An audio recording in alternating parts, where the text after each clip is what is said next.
Defence academy BSF border security போர்ஸ்ல இருந்து head constable அப்படின்ற கிரேடுக்கான பதவிக்கு ஆட்களை தேர்வு பண்ண போறாங்க. இதற்கு நீங்க 12th முடிச்சிருந்தாலே போதும், தாராளமா விண்ணப்பிக்கலாம். சோ இந்த பதவிக்கு யார் யாரெல்லாம் அப்ளை பண்ணலாம், அவங்களுக்கான தகுதிகள் என்ன, செலக்ஷன் ப்ராசஸ் என்ன அப்படின்றத A to Z இந்த வீடியோல கிளியரா சொல்லிடுறேன். சோ வீடியோவை ஸ்கிப் பண்ணாம வாட்ச் பண்ணுங்க.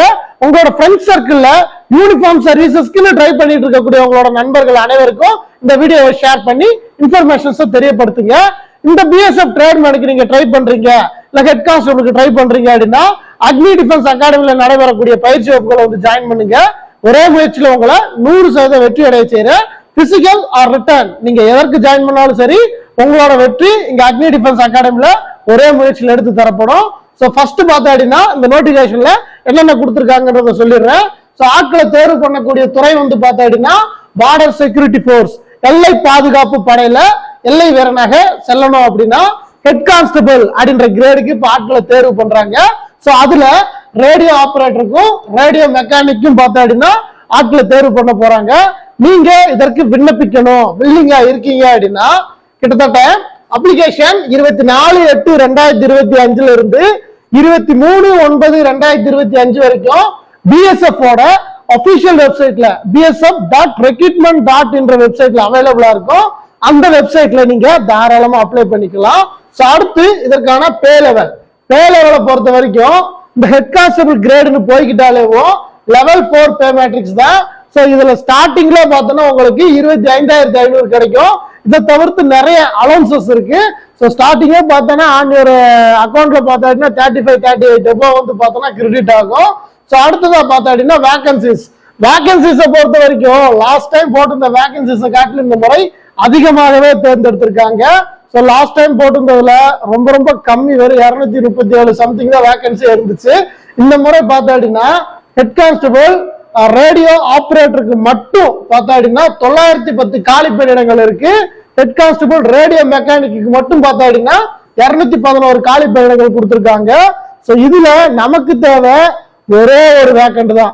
உங்களுக்கு தேவையான அந்த ஒரு வேக்கண்ட் நீங்க எடுக்கணும் அப்படின்னா நல்ல முறையில பயிற்சி எடுக்கணும்.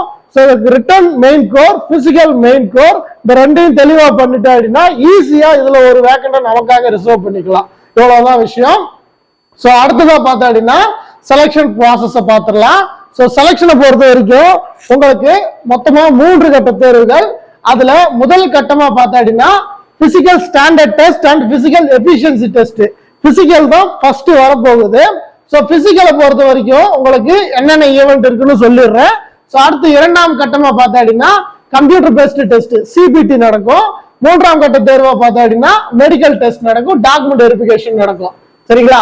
சோ அவ்வளவுதான். இந்த 3 கட்ட தேர்வுகளை நீங்க கடந்துட்டீங்க அப்படின்னா ரிட்டர்ன்ல எடுத்திருக்க மார்க்கின் அடிப்படையில ஃபைனல்ல வர போறீங்க. சோ அவ்வளவுதான் விஷயம். சோ இதுல ஃபர்ஸ்ட் பேஸ்ல உங்களுக்கு வந்து பார்த்தா அப்படின்னா பிசிக்கல் நடக்குது அப்படின்னு சொல்லியிருக்காங்கல்ல. சோ அதுல பிசிக்கல்ல என்னென்ன டீடைல் எல்லாம் கொடுத்துருக்காங்க அப்படின்றத பாத்துக்கலாம். பிசிக்கல் டெஸ்ட்டை பொறுத்த மட்டும் நீங்க 1.6 கிலோமீட்டர் ரேஸ் வந்து பார்த்தோன்னா ஓடணும்.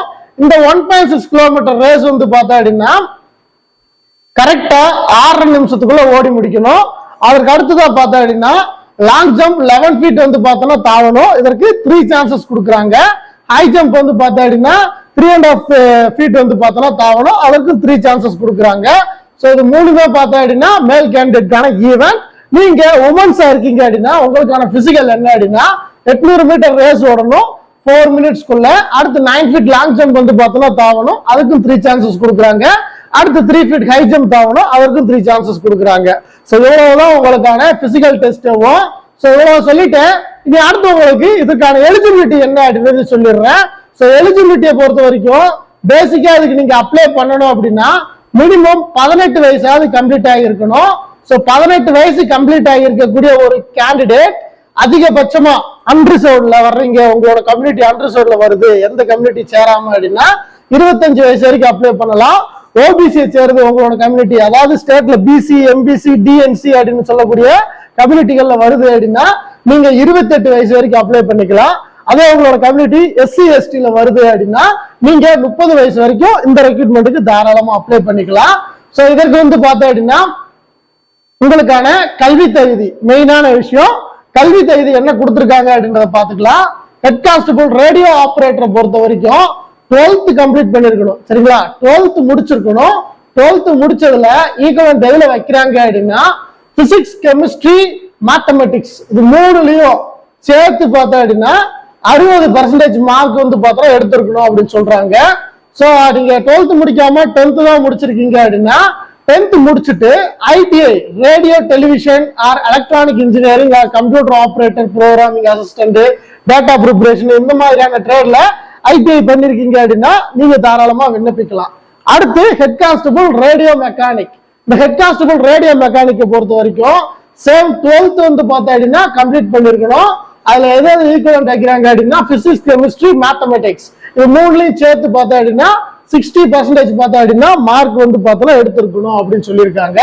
ஸோ அப்படி இல்லை அப்படின்னா 10th முடிச்சுட்டு ஐடிஐல ரேடியோ அண்ட் டெலிவிஷன், அடுத்து பார்த்தோம்னா EEE, ECE, computer programming, electrician, fitter, அடுத்து IT, electronic system maintenance, computer operating, data entry இந்த மாதிரியான ட்ரேடுகளை நீங்க ஐடிஐ பண்ணிருக்கீங்க அப்படின்னா நீங்க தாராளமாக அப்ளை பண்ணலாம் அப்படின்னு சொல்லியிருக்காங்க. ஸோ இவ்வளவுதான் உங்களுக்கான எலிஜிபிலிட்டி கிரைட்டீரியா. ஸோ அடுத்ததா பார்த்தோம்னா பிசிக்கல் ஸ்டாண்டர்ட்ஸ்.